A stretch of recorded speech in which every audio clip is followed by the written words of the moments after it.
My mother never liked to join us on adventurous rides, and I kind of put a label on her that she's such a fearful person, not going after fun things in life.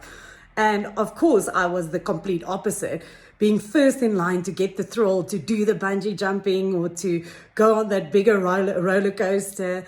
And it is fascinating to look back and think how I labeled my mother as being fearful and thinking she's not going after fun.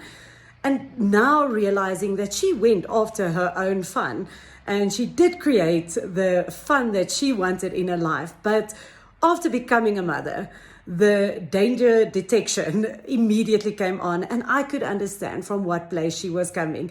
When you start seeing all the different places where things can go wrong and what can happen, how a screw can go loose, or the clip is not safe, or the safety belt is not tight and you can fall off, and noticing all the danger around you.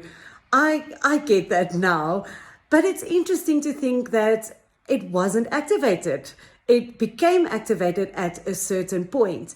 And that's how all of us, we come into this life so spontaneous, so curious, without even the thought of what can go wrong. We don't even have that word in our minds as a child of failing. Failing is not a concept or something that we understand. It's only later on that we learn about it when we see other people's reactions.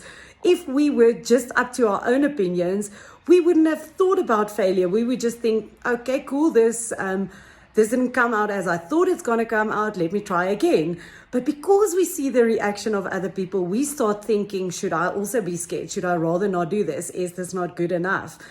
And looking at kids and actually being appreciative of having them in our lives to remind us not to be scared, not to even think of it, think of failing or think of what mess it could be, but just going after it and just having fun with it.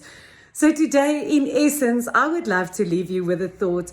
What if you tapped into that little child of yours again? What if you approached something, just one thing in your life with the same curiosity and the same spontaneity, and you said, let me just have fun with it. Let me just go for it. What if you didn't think of what can go wrong, but what if you can think of all the reasons why it could actually work and how much fun it could be? How would that look different in your life? I would love to hear from you.